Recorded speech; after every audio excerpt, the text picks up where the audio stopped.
discuss the position of Prime Minister in the Council of Ministers. What are his powers and functions? Ans. Article 74(1) says that there shall be a council of ministers with the Prime Minister at the head to aid and advise the President, who shall in the exercise of his functions act in accordance with such advice. Article 74(2) then provides that the question whether any advice was given by the minister to President cannot be inquired by any court. According to Article 75(1), the Prime Minister shall be appointed by the President and other ministers shall be appointed by President on the advice of the Prime Minister. So the Constitution of India makes it obligatory for the President to appoint a council of ministers, and he must exercise his functions with the aid and advice of the ministers. The relation between the President and the Council of Ministers is confidential in view of Article 74(2). Position of Prime Minister. According to Article 75(1), the Prime Minister is appointed by the President and other ministers shall be appointed by President on advice of Prime Minister. In parliamentary system of government, the selection of the Prime Minister is an important function of President. The Prime Minister will be appointed that person who has majority of members in House of People.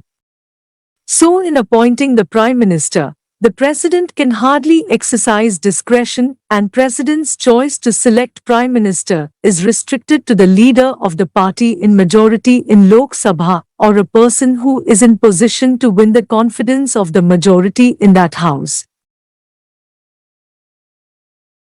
Thus the paramount consideration for the President in appointment of Prime Minister is to see that the person chosen has support of majority in the House.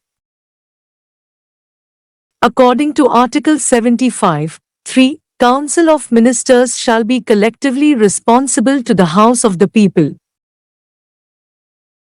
The Council of Ministers consists of three categories of ministers: Ministers of Cabinet rank, Minister of State, and Deputy Ministers. The Cabinet rank ministers are the heads of their departments. All Cabinet ministers are not members of the Cabinet. They attend the meetings of the Cabinet when specially invited by the Prime Minister and when the matter concerning their department is discussed by the Cabinet.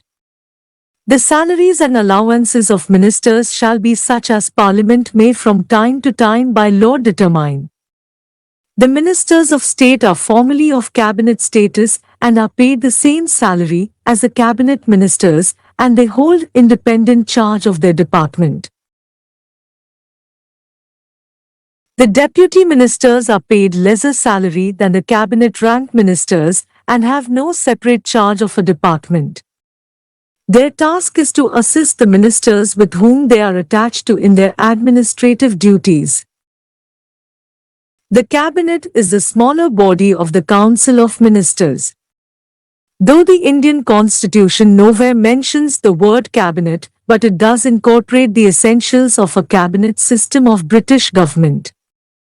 In Britain, the Cabinet is a child of chance and is essential based upon convention, i.e., unwritten rules. The Cabinet is thus an extra-constitutional growth based upon convention. The Cabinet is the supreme policy-making body. The Council of Ministers never meet as a whole, it never discusses policy matters. All senior-most ministers are the members of the Cabinet. The Council of Ministers shall be collectively responsible to the House of the People. The minister must be a member of either House of Parliament.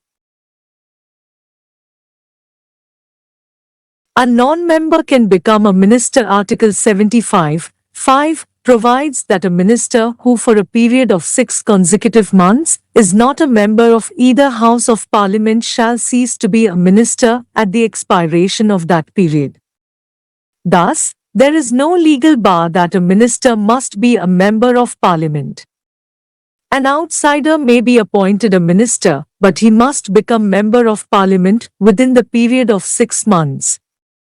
If he is not elected within the time mentioned above, he is bound to resign from the legislature.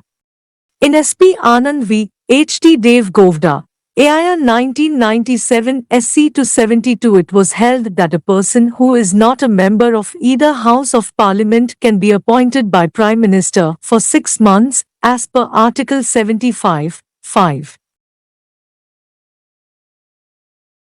However, in B.R. Chauhan v. State of Punjab, AIR 2001 SC-2707, Supreme Court has held that a non-member who fails to get elected during the period of 6 consecutive months after his appointment as minister cannot be reappointed as minister. The powers and functions of Prime Minister. The Council of Ministers, headed by the Prime Minister, is the ex facto executive head of the state, the President being the formal executive head. The function of the Council of Ministers is to aid and advise the President.